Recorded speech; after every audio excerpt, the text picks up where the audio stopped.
जय हिंद दोस्तों, मैं रोहिताश चौहान इग्नू स्टडी सेंटर निर्माण कैंपस सुनाम में आप सभी विद्यार्थियों का बहुत बहुत स्वागत करता हूं। और दोस्तों हम BHIC 132 कोड का आज यूनिट नंबर 10 यानी कि राजपूतों का आविर्भाव यहाँ पे आज हम डिस्कस करने वाले हैं कि राजपूत काल जो अपने इतिहास के अंदर 800 ईस्वी से 1200 ईस्वी के बीच का काल जो बोला जाता है, पूर्व मध्यकाल है ना, प्री मिडाइवल पीरियड। और ये राजपूतों का आविर्भाव भी यहीं पे हुआ था और इसी के समय में ही राजपूतों के जो अनेक राजवंश उभर के आए थे। तो उसी के अंदर हम पढ़ेंगे भाई ये चालुक्य और इधर ये चंदेल, प्रतिहार या राष्ट्रकूट, ठीक है, इनके बारे में हम डिस्कस करेंगे। तो बेसिक बातें पढ़ते चलेंगे। इससे पहले हमने कई सारी वीडियो हम बना चुके हैं दोस्तों, अगर आपने वे नहीं देखी तो आप निर्माण कैंपस सुनाम के यूट्यूब चैनल पर सर्च करिए और आप वहां से जाके वीडियो को देख लीजिए, ठीक है। ये आपके एग्जाम के लिए तो बेनिफिशियल है ही, लेकिन आप जब एंट्रेंस की या आगे के लिए आप तैयारी करोगे तो वहाँ पे भी आपको बहुत ही बड़ा इसका बेनिफिट मिलने वाला है दोस्तों, ठीक है। तो राजपूतों का आविर्भाव क्या मतलब होता है भाई? राजपूत क्या था? राजपूत एक क्लास थी, ना कि एक जाति स्टार्टिंग टाइम में, ठीक है भाई।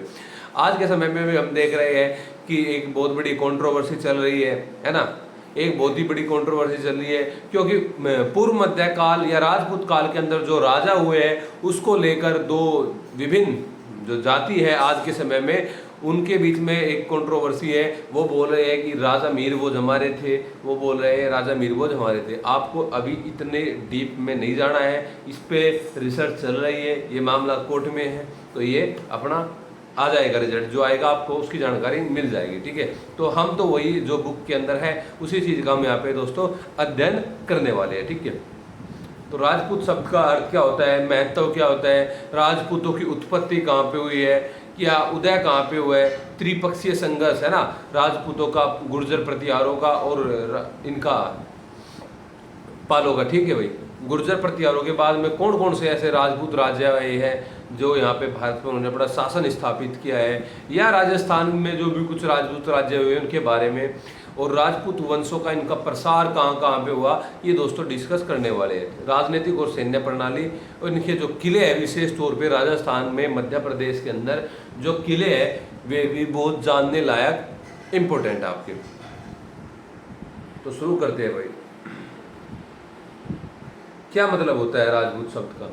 राजपूत शब्द का क्या मतलब होता है? मूल रूप से ये संस्कृत का शब्द था और इसका मतलब होता है राजा का पुत्र, राजा का पुत्र।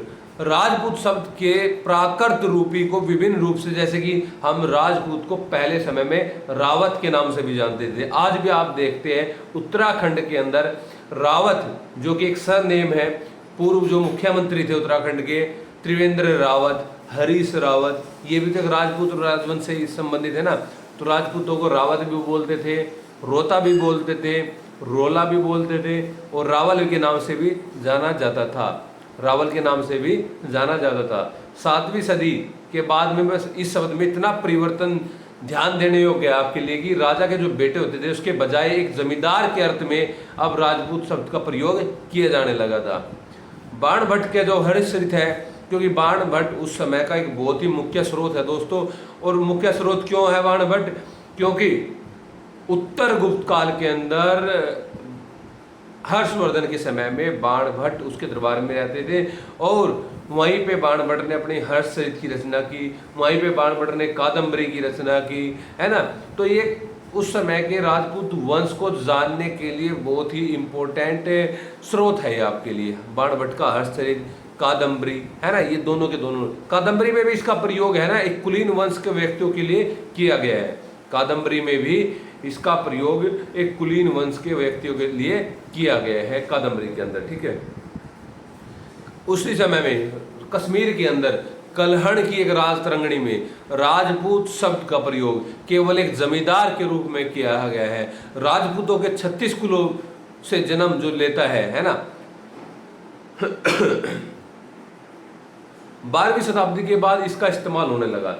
राजपूत जो जाति के रूप में 12वीं सदी के बाद इसका इस्तेमाल होने लगा। पहले एक क्लास के रूप में, एक वर्ग के रूप में, एक सोसाइटी के रूप में इसका इस्तेमाल होता था।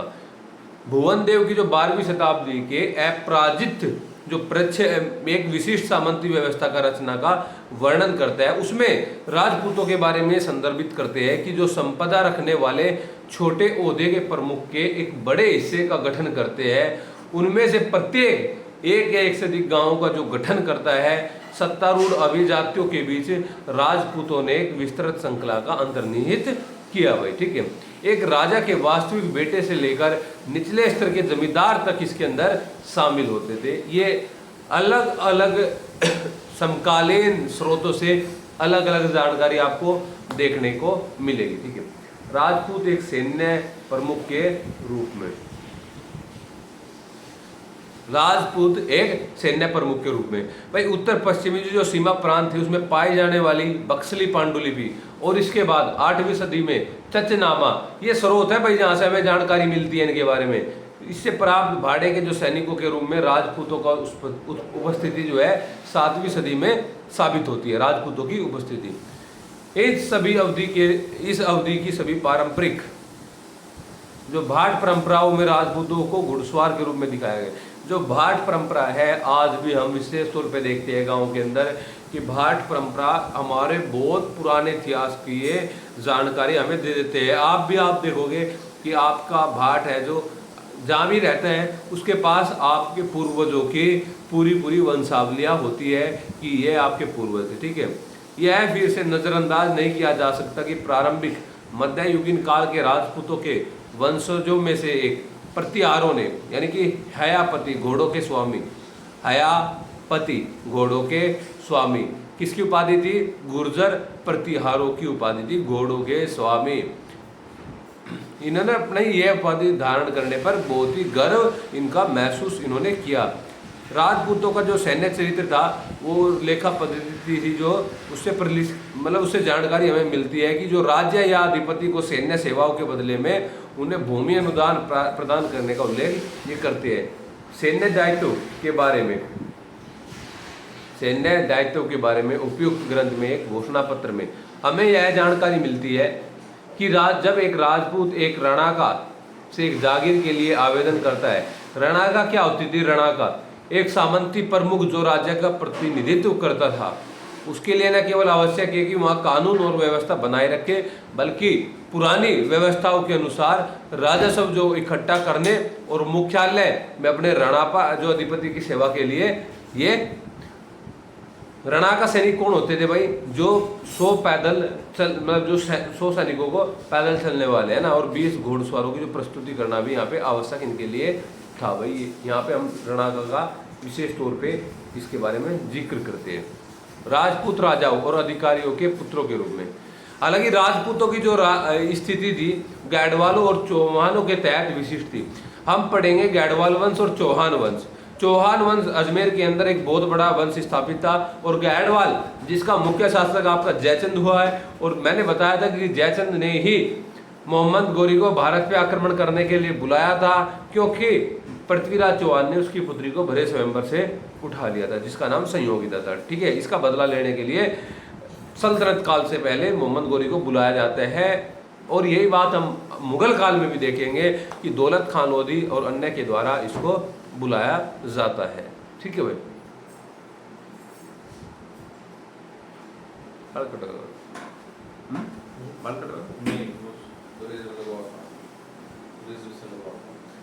पढ़ ले, पेपर आ गया रेजर। अरे इरिटेशन से हो रहा है, उधर लगवाना पड़ता है, अलग लगवाना। 5 मिनट से ज़्यादा था, 5 मिनट हुआ।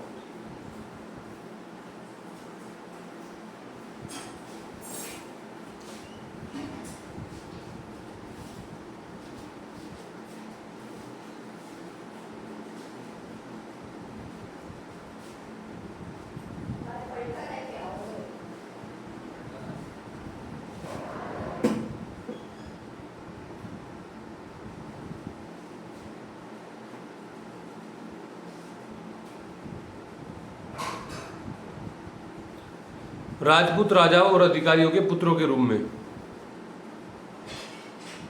भाई राजपूतों की जो स्थिति गढ़वाल और चौहानों के समय में बहुत ही ज़्यादा विशिष्ट थी, ये हमें देखने को मिलती है।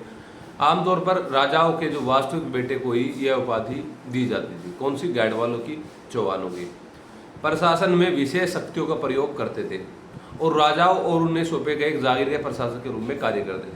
दोस्तों एक बात फिर से बता देना चाहता हूँ आपको कि आपको इस कंट्रोवर्सी में शामिल नहीं होना है कि राजपूत ये चौहान राजपूत थे या चौहान गुर्जर थे या तोमर राजपूत थे, तोमर गुर्जर थे या तोमर जाट थे।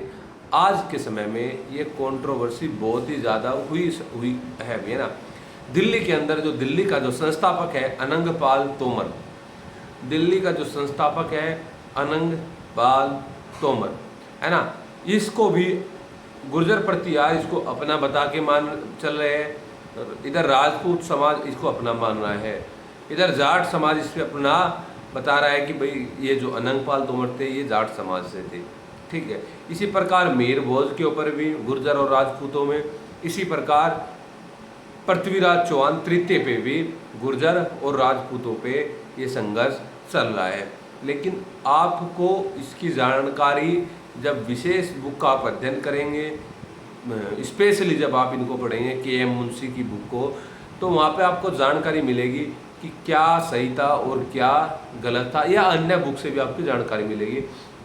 आज के समय में अभी हम देख रहे हैं ग्रेटर नोएडा में एक बहुत ही बड़ा यहाँ पे बाउंडर हुआ है। ये जो आज के टॉपिक से रिलेट करते हुए मैं आपको बता रहा हूँ, क्योंकि आज के टॉपिक से उसका रिलेशन है, और रिलेशन जो है वो है आपका मुख्यमंत्री साहब यहाँ पे आए थे ग्रेटर नोएडा के अंदर, और उन्होंने शिलान्यास करने के लिए मीर भोज जी की मूर्ति का अनावरण करने के लिए। लेकिन उससे पहले ही कुछ तत्वों ने, सामाजिक तत्वों या जो भी है मैं आपने जाना है, उसने वहाँ से गुर्जर शब्द हटाया था और इसको लेकर बहुत बड़ा हंगामा भी चल रहा है, ठीक है। तो ये बात राजपूत कालों के समय से ही है, ठीक है भाई। तो गैडवालों के तहत अलग अलग प्रतीक चिन्ह के साथ अपने स्वयं के मोहरों का उपयोग करने का एक विशेषाधिकार इनको प्रदान किया गया था, जो गैडवाल शाही मूर से अलग था।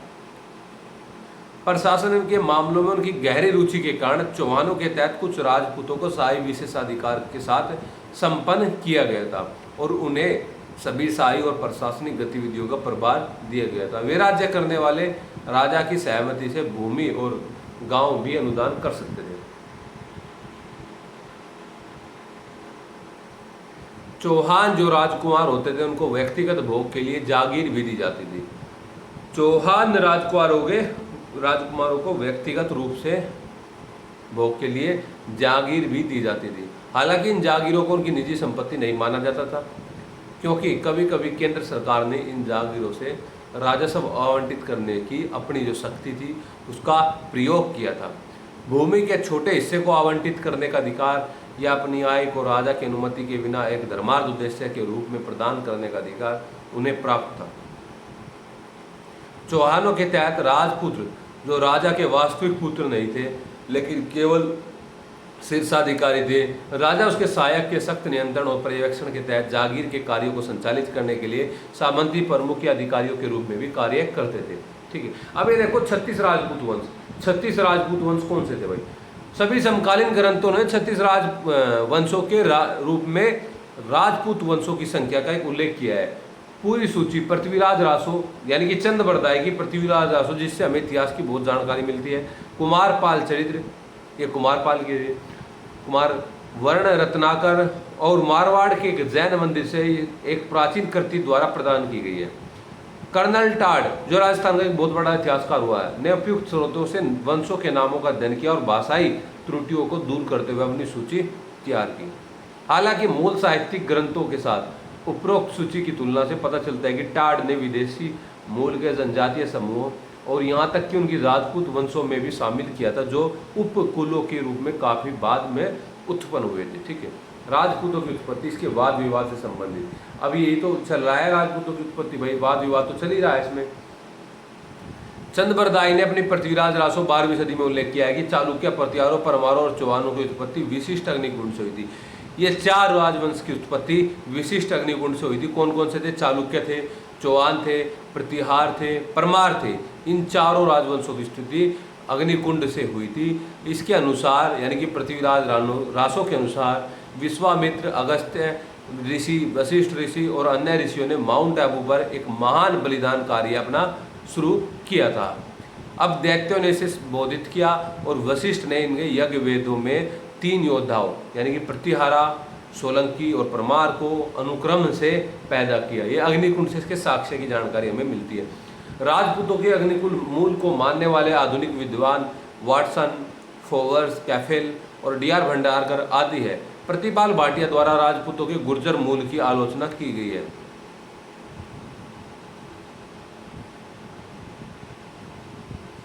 और उनके अनुसार गुर्जर केवल लोगों का ही नहीं बल्कि एक देश और सभी लोगों का भी नाम है जो एक जाति या कबीले में रहते थे, जो एक जाति और कबीले। देखो ये बात आएगी निकल के भाई, है ना। प्रतिपाल भाटिया द्वारा राजपूतों के गुर्जर मूल की आलोचना की गई है और इनके अनुसार गुर्जर केवल लोगों का ही नहीं बल्कि एक देश और सभी लोगों का एक नाम भी है।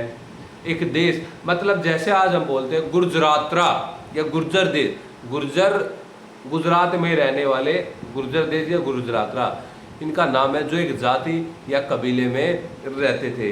1970 में ये भाटिया ने अपना उल्लेख किया है। हम केवल प्राचीन ग्रंथों में सौर और चंद्र क्षेत्रियों के बारे में जानते थे। राजपूतों के सूर्य और चंद्र मूल का उल्लेख भारत और पुराणों में मिलता है कि चंदेल परिवार की सबसे प्राचीन परंपरा जो उनके शिलालेखों में उल्लेखित है, चंदेलों की उत्पत्ति चंद्रमा से बताई जाती है, उनकी क्षत्रियों की जंद्र जाति के रूप में पहचान स्थापित करती है। ऐसा प्रतीत होता है कि जो संस्कृत साहित्यिक ग्रंथों के सूर्य और चंद्र की अवधारणा को रासों के भाट वर्णन में प्रतिस्थापित किया गया है। प्रारंभिक मध्ययुगीन काल के दौरान शिलालेखों में अग्निकुल मूल के द्वारा प्रतिस्थापित किया गया है। अन्य मत और कोर्स को और मत देखो भाई कि किसका क्या मत है। बी.एन. यादव ने राजस्थान और गुजरात में राजनीतिक और अव्यवस्था, सामाजिक अवस्था और अराजकता की अवधि के दौरान राजपूत वंशों के उभरने का पता लगाया है, जो विदेशियों के आक्रमण और बसने की प्रक्रिया से गुप्त साम्राज्य के पतन के बाद पतनशील अर्थव्यवस्था की विशेषता हो सकती है। उनके अनुसार बढ़ती सामंती प्रवृत्तियों ने भूमि के साथ अंतरंग रूप से जुड़े सत्तारूढ़ कुलीन वंश के उद्भव के लिए अनुकूल परिस्थितियों का निर्माण इन्होंने किया। इस पृष्ठभूमि से जुड़े हुए 650 से 700 ईस्वी के दौरान उत्तरी भारत ने गुर्जर, गुहिलोत, चौहानों, चापस आदि के सैन्य कुलों का उदय का पता लगाया। ये बात यादव साहब और अन्य की है, ठीक है। स्वतंत्र जो शासकों में वंशों के रूप में उनके उदय का पता 8वीं सदी में लगाया जा सकता है गुर्जर प्रतिहारों का। जब पहले राजपूत शासक वंश के रूप में गुर्जर प्रतिहारों ने उत्तर भारत में कन्नौज और अन्य क्षेत्रों में अपनी पकड़ स्थापित की थी, ये बताते हैं भाई, ठीक है। डी.सी. सरकार आगे कहते हैं कि कल्याण की राजतरंगिणी में राजपूत शब्द का प्रयोग महज जमींदार के अर्थ के रूप में ही हुआ है, जिन्होंने राजपूतों के 36 कुलों से जन्म की दावा किया। और यह इंगित करता है कि 12वीं सदी में शुरुआत तक ये वंश पहले ही अस्तित्व में आ चुके थे। इस अवधि के दौरान राजपुत्रों ने खुद को एक वर्ग बना लिया है।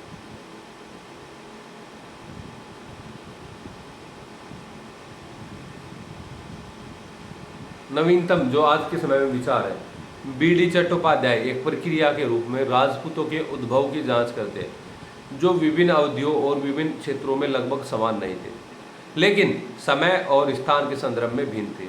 इसके अनुसार उनके उद्भव के वंशवाद के संदर्भ में नहीं देखा जाना चाहिए। प्रारंभिक मध्ययुगीन साहित्यिक ग्रंथों में राजपूत शब्द और वास्तविकता में शिलालेख एक मिश्रित जाति का प्रतिनिधित्व करते हैं, जो अल्प भूमि धारक करने वाले प्रमुखों के एक बड़े हिस्से का गठन करती है। कबीले की स्थिति को आमतौर पर प्रारंभिक मध्ययुगीन काल के दौरान बहुत अधिक माना जाता था, जो वंशानुगत अधिकार क्षेत्र और प्रशासन की रूढ़िवादी प्रणाली के लिए महत्वपूर्ण था। इस प्रकार कबीले की समकालीन स्थिति राजतरंगिणी, कुमारपाल चरित्र, वर्ण रत्नाकर में की सूची में शामिल थी, ठीक है। कृषि और प्रादेशिक बस्तियां, नए क्षेत्रों के उपनिवेशीकरण के परिणाम स्वरूप कई बस्तियों का विस्तार हुआ और कृषि अर्थव्यवस्था का भी। प्रारंभिक मध्ययुगीन काल के साथ प्रारंभिक ऐतिहासिक स्थलों की सूची की तुलना और समकालीन शिलालेखों के नए स्थान के नामों की उत्पत्ति स्पष्ट रूप से कई बस्तियों में वृद्धि का सुझाव देती है। पश्चिमी और भारत के शिलालेख भील, पुलिंदा और सबरा आदिवासी बस्तियों के दमन और कर राजपूत के प्रादेशिक विस्तार को लेकर ये लोग करते हैं। चट्टोपाध्याय के अनुसार में उस समय के जो राजपूत होते थे राजनीतिक व्यवस्था का उदय होने लगा था, तो राजस्थान अपने विभिन्न क्षेत्रों में जनजातीय संगठन के परिवर्तन की प्रक्रिया से गुजर रहा था।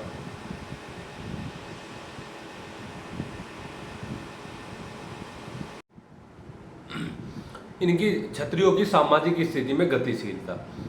सभी राजपूत वंश उपनिवेशीकरण की प्रक्रिया से बाहर नहीं निकले और एक आदिवासी पृष्ठभूमि से मेड़ राजपूत स्थिति में पहुंच गए और दूसरे समूह अर्थात हूणों को भारतीय समाज में आत्मसात किया। हूण एक विदेशी जाति थी जो प्राचीन काल में भारत पर आक्रमण करती है। इसको भारतीय समाज में इन्होंने आत्मसात या मिलाया और उन्हें क्षत्रियों का दर्जा हासिल किया। आज के समय में हूण कई सारी बिरादरियों में मिलता है। इस प्रकार मेड़ और हूणों को समाहित करने की एक कसौटी क्षत्रियों की एक सामाजिक स्थिति में गतिशीलता थी जो आमतौर पर अधिक प्रचलित थी। अन्य नई उभरती राजसी वंशों के लिए ब्रह्म जो क्षेत्र का एक परिवर्तनकालीन स्थिति थी। चट्टोपाध्याय ने कहा कि प्रारंभिक मध्यकाल में ब्रह्म छात्र एक अनिर्णित स्थिति हो सकती है। हूण एक विदेशी जाति थी जिसको बाद में भारतीयों ने आत्मसात इसको किया। राजनीतिक श्रेष्ठता। गुर्जर प्रतिहार अपने आप को श्रेष्ठ की तरह एकीकृत करने और पश्चिमी भारत में राजनीतिक श्रेष्ठता प्राप्त करने के बाद गुर्जर के विभिन्न समूहों में से उभर कर आए। हालांकि अपने शिलालेखों में उन्होंने ब्राह्मण, सूर्य, इंद्र में से अपनी उत्पत्ति का दावा किया है ताकि पैतृक सम्मान बरकरार रखा जा सके। एक वंश के मुखिया या शासक परिवारों में वंशावली को सम्मानजनक वंश के साथ जोड़ने की सामान्य प्रवृत्ति थी। ऐसा लगता है कि राजनीतिक जो प्रतिष्ठा और इस सामाजिक स्थिति के लिए गतिविधियों के लिए एक निश्चित सहसंबंध मौजूद था। तो मैंने आपको शुरू में बताया भाई कि एक गुर्जर एक क्लास थी, एक जाति थी, एक क्षेत्र था, एक देश था, क्या था वो मैंने आपको बता दिया। ठीक है। भूमि वितरण की प्रणाली कैसी थी? प्रारंभिक राजपूतों के उद्भव की प्रक्रिया अर्थव्यवस्था के स्तर पर भूमि वितरण और प्रादेशिक प्रणाली की कुछ नई विशेषता से जुड़ी है और भूमि वितरण की यह विशेषता जिसका चलन राजस्थान में अधिक प्रतीत होता है वह राजसी रिश्तेदारों के बीच में भूमि का वितरण। यह प्रथा प्रतिहार, चौहान और गोहिलों कुलों के बीच में थी। खास बात यह है कि जबकि अन्य संपत्ति भागी स्वतंत्र रूप से अपनी ओर से भूमि नहीं दे सकते थे, वे राजा की स्वीकृति पर निर्भर थे। परिजनों को इस तरह की कोई मंजूरी आवश्यकता नहीं थी और वे राजा की स्वीकृति के बिना स्वतंत्र रूप से अनुदान दे सकते थे। किलेबंदी। किले तो बनवाते हैं, आप भी देखते हैं आज राजस्थान के अंदर कि बहुत सारे किले मिलते हैं, जयपुर के अंदर, जोधपुर के अंदर, है ना। और इन किलों से हमें शिलालेखों की भी जानकारी मिलती है भाई, इन किलों से हमें इतिहास को जानने की जानकारी मिलती है। बड़ी बड़ी भू संपत्ति मतलब कि यहाँ पे रखा जाता था किलों के अंदर। दुर्गों का एक उद्गम स्थल था ये, है ना। सत्तारूढ़ वंशों को सुदृढ़ करने की प्रक्रिया का एक प्रतिनिधित्व इन्होंने किया। अंतर्वंशीय संबंध।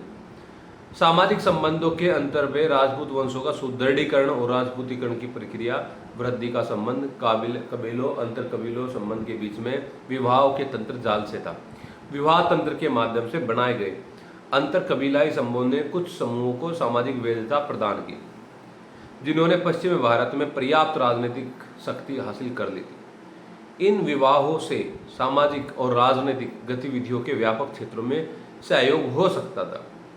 नए कुलों और पहलों के कुलों के मान्यता प्राप्त उपविभाजनों को राजपूती तंत्र में लाया गया, जिनके विवाह के कुछ मामले स्रोतों के रूप में उपलब्ध हैं। राजपूत वंश का राजपूतों के प्रभुत्व का सुदृढ़ीकरण विभिन्न राज्यों और दरबारों में कबीलों के सदस्यों के संचालन और विभिन्न स्तरीकरण पर उनकी राजनीतिक व्यवस्था के कारण था। अब देखो राजपूतों का उदय, त्रिपक्षीय संघर्ष, गुर्जर प्रतिहार का उद्भव। हालांकि ये टॉपिक हमने पिछले उसमें बताया था आपको, गुर्जर प्रतिहारों का उद्भव। उत्तर भारत में हर्ष का काल था जो कि उत्तरगुप्त साम्राज्य एक बहुत इंपॉर्टेंट शासक था। उसका जो राजनैतिक जो उथल पुथल का काल था, क्योंकि उसके समय में गौड़ ने, उसके समय में ये अन्य मोखरियों ने, है ना, इनका जो आपसी एक संघर्ष यहाँ पे हो रहा था। कन्नौज जो था एक बहुत ही भूमि उपजाऊ क्षेत्र था। पाटलिपुत्र का स्थान कन्नौज ने ले लिया था, जो कि किसके नियंत्रण में था? हर्षवर्धन के नियंत्रण में था। हर्षवर्धन की बहन की शादी वहाँ पे हुई थी, क्योंकि हर्षवर्धन का मूल रूप से अगर शासन देखा जाए वो करनाल के थानेश्वर से माना जाता है। विवाद इस बात को लेके है कि राजनीतिक शक्ति पर इस पर अपना कब्जा बनाए हुए थे, नज़र बनाए हुए थे कन्नौज के ऊपर। इस संघर्ष में राजनीतिक शक्तियाँ प्रवेश करना चाहती थी, जिसको लेकर एक त्रिपक्षीय संघर्ष हुआ राष्ट्रकूटों, प्रतिहारों और पालों के बीच में। वे थी गुर्जर, प्रतिहार, पाल और राष्ट्रकूट। संघर्ष का परिणाम निर्णायक नहीं था। अस्थायी रूप से प्रतिहार राजा नागभट्ट ने साहसपूर्वक 8वीं सदी में कन्नौज पर कब्जा कर लिया। इस प्रकार प्रतिहारों ने कन्नौज के विषय के बाद उत्तर में सर्वोच्च शक्ति प्राप्त की। जिन परिस्थितियों ने प्रतिहार राजा को सत्ता पर ऐसे अनाधिकार नियंत्रण के लिए प्रेरित किया, वे राष्ट्रकूट परिवार में घरेलू आंतरिक विद्रोह थे। यह त्रिपक्षीय संघर्ष गुर्जर प्रतिहारों की अस्थायी सफलता के साथ समाप्त नहीं हुआ, बल्कि यह नागभट्ट के उत्तराधिकारियों के अंतर्गत जारी रहा। गुर्जर प्रतिहारों में जो वास्तविक मतलब एक मुख्य शासक अगर माना जाए तो मीर भोज को जाना जाता है। नागभट्ट प्रथम के समय से इसकी शुरुआत हो जाती है, लेकिन यह यहाँ पे आगे भी जारी रहता है। भोज प्रथम की अवधि जो बोली जाती है, नागभट्ट का जो पौत्र था, प्रतिहारों की सत्ता को सुदृढ़ होने में समय लगा था, और त्रिपक्षीय जो संघर्ष था गुर्जर प्रतिहारों की अस्थायी सफलता के साथ समाप्त नहीं हुआ। यह प्रतिहारों शक्ति को एकत्रित करने का काल था। गुर्जर भोज ने गुर्जर भूमि पर अपना अधिकार बहाल करके अपने परिवार के वर्चस्व को फिर से स्थापित किया। जोधपुर या मारवाड़ वाला क्षेत्र 8वीं सदी की शुरुआत में गुर्जर प्रतिहारों ने उज्जैन में अपनी सत्ता स्थापित की, जो पश्चिमी मालवा का लगभग एक भाग था या केंद्र था। ठीक है, अलग राज्य में। ये देख लो आप, ये कहाँ कहाँ पे गुर्जर प्रतिहार रहा करते थे, कहाँ पे आप चंदेल रहते, पाल रहते, राष्ट्रकूट रहते, ये आपका मैप। त्रिपक्षीय संघर्ष, ये हमने पिछले टॉपिक में पढ़ा। भारत में मध्ययुगीन काल में राजपूत शब्द के अर्थ पर चर्चा करें। आप आंसर दे सकते हो इसका। गुर्जर प्रतिहार कौन थे? आप आंसर दे सकते हो। इनमें से कौन से कथन गलत थे, सही थे? गुर्जर प्रतिहारों के बाद में कुछ राजवंश स्थापित हुए, जैसे गैडवाल वंश मैंने बताया कि कन्नौज में ही स्थापित था 1193 के समय में, जहां एक दोआब के हिस्से में था और मोहम्मद घोरी इसको पराजित करता है चंदावर के युद्ध में जयचंद को। भौगोलिक रूप से इसकी स्थिति और धार्मिक रूप से इसका जो महत्व था बहुत ज़्यादा था गैडवाल वंश का।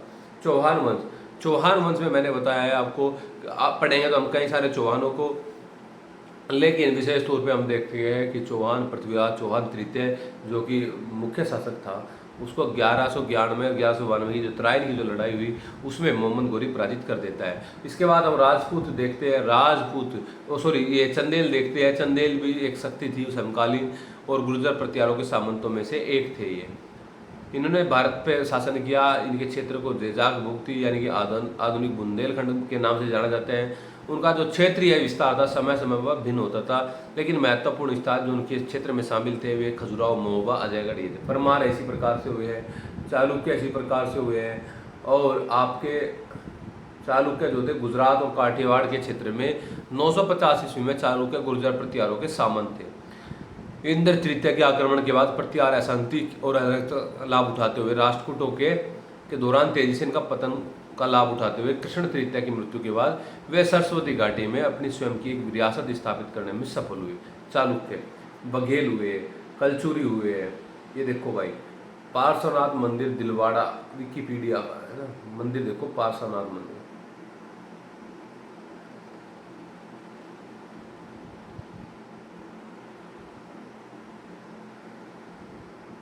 गुइल हुए, कच्छा पागात हुए, डमगुन के कछवा हुए, और ये राठौड़ हुए, बट्टी हुए, देवड़ा के चौहान हुए। बट्टिया की तरह सिरोही का क्षेत्र चौहान वंश के देवड़ा घराने द्वारा शासित था।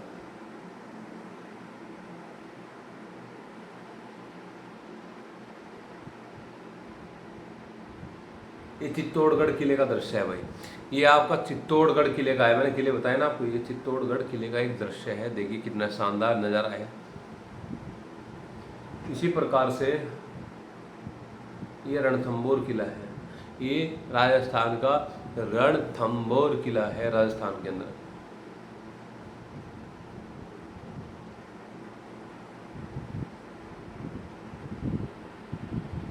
ये आपके क्वेश्चन थे भाई यार, ये आज का आपका टॉपिक था और जो आपके लिए बहुत ही इम्पोर्टेंट था। यानी कि हमने 9th यूनिट आज दोस्तों यहाँ पे डिस्कस की। इम्पोर्टेंट यूनिट है राजपूतों की उत्पत्ति, इनका उद्भव, गुर्जर प्रतिहारों का उद्भव, इनके पतन के बाद अन्य राजपूत वंश जो स्थापित हुए इनके बारे में चर्चा का आज ये विषय था दोस्तों, ठीक है। इसके बाद हम नेक्स्ट यूनिट करेंगे बहुत जल्दी, यानी कि आपको कल मतलब नेक्स्ट यूनिट मिल जाएगी। तो जय हिंद दोस्तों, नमस्कार, सत श्री अकाल।